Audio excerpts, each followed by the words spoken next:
Olá, bem-vinda a mais um podcast Faça Acontecer. Comigo, Renata Lemos. Comigo, Patrícia Lisboa. E comigo, Bárbara Villani.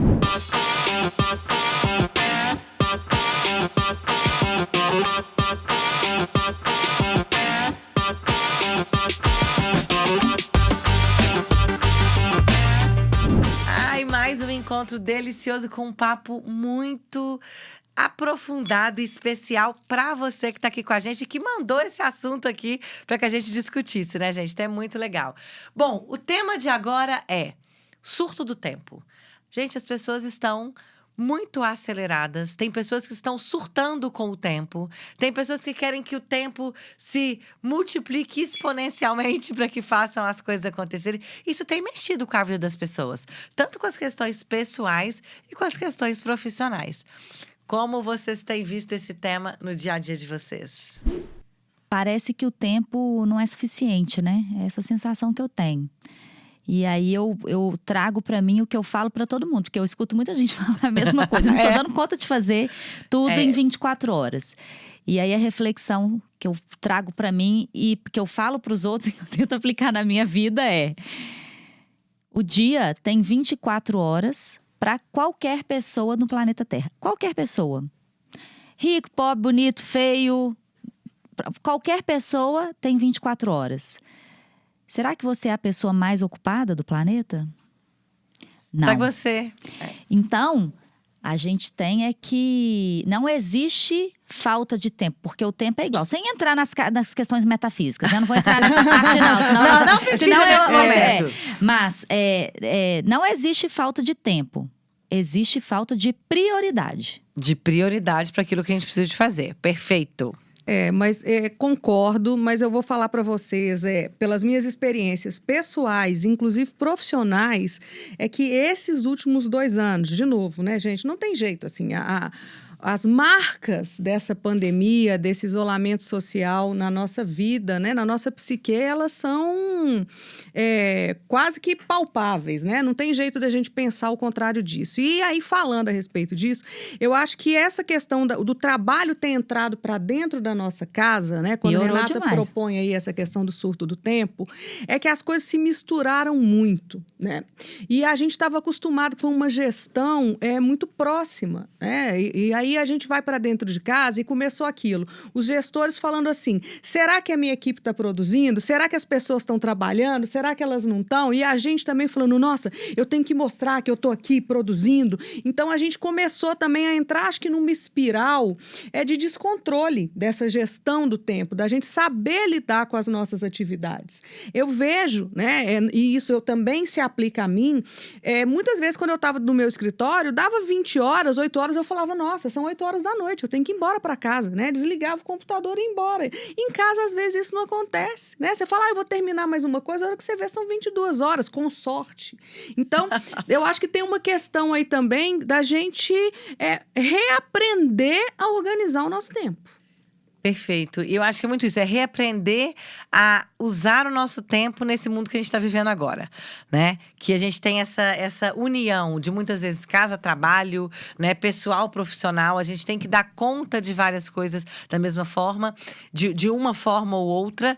E as empresas, os profissionais também precisam aprender a lidar com isso, porque é tudo muito novo para todo mundo. É o que a gente falou, coisa de 2 anos. Antes você tinha um horário que você saía de casa, ia para o seu escritório, lá você trabalha, você fechava a sua gaveta, fechava o seu computador, voltava e você tinha uma outra vida. E hoje muitas pessoas e muitos profissionais acabam misturando tudo. E aí começa a trazer essa questão desse surto do tempo, da gente achar que o tempo nunca é suficiente. Mas isso mexe muito com o nosso autoconhecimento, né? Eu acho que isso volta para esse autoconhecimento, a gente entender o que é prioridade, o que é importante, como eu vou fazer isso, e não entrar nesse movimento frenético de atividades que todos nós, muitas vezes, estamos entrando. Eu não posso falar isso não, porque eu sou frenética. Acho que todas nós, né? Eu acho que isso tudo, o que a gente tá falando aqui, e é importante, se aplica à nossa realidade, tá, gente? Eu não posso falar demais não, porque seria falso da minha parte, porque eu sou frenética.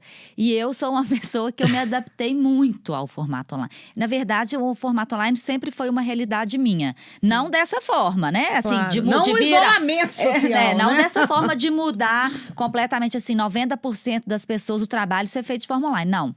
Mas eu tenho uma realidade que eu moro sozinha, então é muito mais fácil para mim.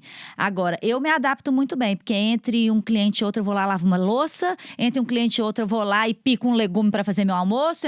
Então, assim, das minhas atividades de trabalho, eu me considero uma pessoa muito disciplinada e organizada em relação ao tempo. Eu consigo me planejar muito bem. Eu consigo, todos os dias eu falo, eu vou fazer isso, chego de manhã eu falo e vou De anotando noite? tudo. E chegar à noite eu consigo fazer tudo. E legal isso, Bárbara, porque a gente tá falando de uma realidade do meio que a gente vive, igual você falou, né? Você vive sozinha, né? Eu que determino Você o que eu vou fazer, a hora que eu vou você vai fazer, a hora, Sim. o como, que é Que uma não é a realidade diferente gente. da maioria. Que tem, muitas vezes, família, tem outras atividades, tem marido, que normalmente é a grande maioria, né, também dos profissionais. Então, o fato é, as pessoas realmente, né, que vivem sozinhas, que são independentes, que não são casadas, que não têm filho, elas conseguem fazer, muitas vezes, adaptar melhor esse novo modelo. Mas a gente tem essa outra grande metade, né, da população, ou muito mais da metade. E precisa se dividir em todo mundo, da família, em tudo. E aí vem essa questão dos surtos. Né? Eu tenho visto muitas pessoas... Mas eu aquilo que a gente surtei falou, mesmo é uma realidade. Que também não é fácil. Porque aí isso, mas né? aí você não tem com quem dividir também, né? Você tem que resolver tudo, ser responsável por tudo. Né? Então, isso também tem um complicador. Agora a Rê chegou aqui, quando ela chegou aqui, ela teve um problema do carro, né? E aí eu falei com ela isso. Ela falou assim, não. Aí eu liguei pro meu marido falou assim, volta, deixa o carro aqui, pega outro carro que eu vou resolver o carro pra você. Aí eu pensando assim... Eu não tenho marido pra resolver isso pra mim. O meu carro acaba, eu tenho que deixar ele na rua, pegar um Uber, correndo, resolver. É tipo, eu não tenho essa ajuda, entendeu? É eu e eu. Tipo, então se vira pra fazer. Exatamente. Aí a gente tem que ter mais organização. Agora, vocês falando aí, né, de questões práticas, e que eu acho que a gente tem que aprender a lidar mesmo de forma prática com essa gestão do tempo. Porque é a realidade. Não tem jeito, né? E eu, inclusive, sou uma que tem que aprender. Inclusive, já me ocorreu aqui que eu acho que outro tema pra gente falar em outro podcast, contem pra gente se quer, gente, é a gente falar sobre procrastinação, que é outra história, mas que eu acho que tem muita relação. Tem muita influência. Né? Mas o que eu queria dizer aqui é que eu estava pensando, enquanto vocês falavam, na questão também do tempo das coisas, sabe? É como o mundo está muito acelerado. Ansioso. E nós estamos nos tornando pessoas, né, extremamente ansiosas, né? Assim, é cada vez mais aumentando as estatísticas, né? A ansiedade tem sido chamada de mal do século. É a gente entender também a diferença que existe do tempo cronológico e do tempo psicológico. Então, a minha grande pergunta para mim, que sou uma pessoa ansiosa, é: muitas vezes eu não estou vivendo no tempo das coisas, eu estou vivendo na minha preocupação. Né? Eu estou lá pensando o que vai acontecer, como é que vai ser, e esqueço do aqui e agora. Né? E cito até, inclusive, um livro que eu revisitei, li há anos atrás, que é O Poder do Agora. Né? E revisitei e me surpreendi, fiquei feliz, então recomendo a leitura, que é justamente a gente entender o seguinte: eu estou vivendo aqui agora, fazendo o que é possível fazer aqui agora, ao invés de estar vivendo com excesso de passado ou com excesso de futuro. Então, eu acho que essa presença plena também, ela é muito importante para a gente desenvolver essa gestão do tempo. E saber lidar, né, com esse surto do tempo. Você falou algo muito importante, essa presença plena. E a gente tem o Mindfulness, a gente tem a meditação, que tem ajudado muito, né, nessas práticas. Porque, gente, o que passou, passou. Né? O amanhã ainda não chegou. O único momento do tempo que nós temos controle é o agora. E a gente tem que aprender a fazer o melhor que a gente pode com aquilo que a gente tem no agora. Entender que o hoje que vai criar o nosso futuro. Enquanto a gente viver, e se isso acontecer, quando isso acontecer, a gente vai ter esse excesso que traz muita ansiedade e traz muitas vezes essa percepção de que o tempo nunca é suficiente. Quem vive de passado se deprime. Quem vive de futuro, ansioso. Então, o desafio maior é viver agora. Você sabe o que eu fico pensando? Os meus pais, eles moraram fora do Brasil, né? Durante muito tempo. E aí eles comentam, antes da gente nascer, assim. E aí eles comentam que eles mandavam, era carta, né? E que era tipo um mês escrevia pra chegar uma notícia, tal. Tinha telefone e tal, qualquer notícia, mas era carta. E às vezes quando a carta chegava, né, aquilo já tinha até acontecido e tal. Quando eu fui morar fora a primeira vez que eu fui fazer faculdade na Itália, já tinha e-mail. Não tinha celular, assim, todo mundo tinha o seu celular. Não era assim. Mas tinha aqueles computadores grandes da escola, da faculdade. Que então, a gente podia comunicar. Que a gente podia olhar, ver. E nem tinha laptop. Não era, tinha, mas não era comum todo mundo ter seu laptop era e muito tal. elitizado ainda na época. Então, eu ia pra faculdade, pro laboratório e mandava e-mail e tal. Hoje... Você manda uma mensagem no WhatsApp, se a pessoa não te responde no mesmo segundo, você surta. Você acha que a pessoa não tá olhando, que ela não tá ali, que ela não importa com você? Sim. Porque, tipo, a pessoa não tem... do tempo. A pessoa não tem que te responder. Do tempo. A pessoa e aí, não outra tá no coisa. seu tempo. Gente, você acha que você manda mensagem que a pessoa tá ali esperando, tá lá... A vida dela fica olhando lá, esperando cair as mensagens. Né? Então, essa velocidade que vocês trouxeram aqui das coisas, isso tem trazido mais problemas e mais desafios em lidar com o tempo. Essa é uma realidade. Né? Então, se a gente pudesse, então, dar uma dica aqui para como que eu posso lidar com esse surto do tempo.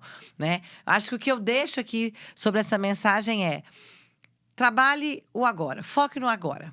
Aquilo que você pode fazer, assuma a responsabilidade, faça o melhor, porque o amanhã vai chegar.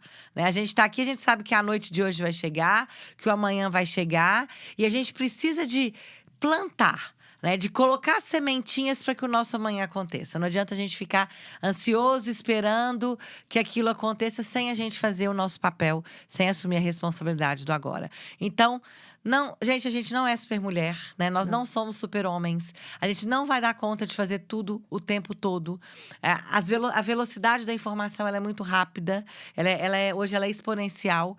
Então, tente organizar o seu tempo. Falar como você falou, né, Bárbara? Chego de manhã, coloco as minhas prioridades, chego no final do dia, vejo. Eu faço isso com a minha semana. Normalmente, no domingo, eu sento, coloco o que eu tenho de prioridade na semana, que são as coisas importantes. Tipo, isso aqui eu não posso deixar de fazer. E diariamente também eu coloco, isso aqui eu não posso deixar de fazer. E sabe uma dica que eu dou? Eu separo o que é profissional e o que é pessoal. Eu falo, isso aqui eu tenho que fazer, porque são questões pessoais. Isso aqui eu tenho que fazer, que são questões profissionais. Isso tem me ajudado a lidar melhor com esse surto do tempo. Bom, Renata, você já disse tudo, né? A dica que eu ia dar era justamente isso. Organize seu dia, escreva. Gente, é muito importante, porque quando a gente não materializa uma coisa e olha e sabe que tá ali, isso também é um gatilho de ansiedade gigante, né? Porque fica tudo na sua cabeça. Ai, meu Deus, eu tenho que fazer. Não, organize. Então, dito isso, né? E eu faço isso realmente, assim, ainda sou muito analógica, né? Porque a minha lista ainda é no papel. A minha né? também, a minha também. A minha no papel. Porque eu acho que escrever é outro movimento. Vocês sabem que a minha agenda, até minha agenda não é do Google, né? A minha agenda é agenda física. Não, pois é, a minha já tá no Google, porque assim, Bárbara e eu custei a migrar, mas a hora que a gente migra também não tem jeito, nunca mais. Assim, é outra vida, sabe? Essa agendinha do Google aqui, mas enfim. Então, além disso, né, do que já foi dito aqui, a dica que eu dou é: respire. Literalmente, estou falando sério, preste atenção na sua respiração, né? Tá ansioso, tá acelerado? Para e apenas respire. Preste atenção no ar entrando, em como esse ar vai ocupando o seu corpo e solte esse ar. Gente, é uma santa técnica. Respira. O nosso cérebro, ele funciona melhor quando ele sabe o que vai acontecer. Então, quando a gente deixa ele totalmente no escuro, ele dá uma dançada, assim. Então, se você tem dificuldade de gerir o seu tempo, quando você coloca a sua agenda, o planejamento, tente fazer por turnos. Por exemplo, segunda-feira, manhã e tarde. Coloca as coisas que você tem que fazer. Quando o seu cérebro sabe que ele tem que fazer aquilo depois, ele fica menos ansioso, sabe? Então, a gente tem que entender o funcionamento do cérebro para a gente conseguir usar a nosso favor e não a nosso desfavor. Então, planeje dessa forma, assim, de turnos, porque além de você conseguir cumprir com mais facilidade, não ter aquele tanto de coisa solta lá que você tem que fazer e não sabe quando, você prioriza, você fica menos ansioso também. Então, para todo mundo, anote, né? Anote. Planeje para tentar fazer a melhor gestão do seu tempo no dia a dia e para que você não entre nesse movimento aí do surto do tempo. Não é isso, gente? É isso aí. Um beijo, até o nosso próximo Até, podcast. pessoal. Até.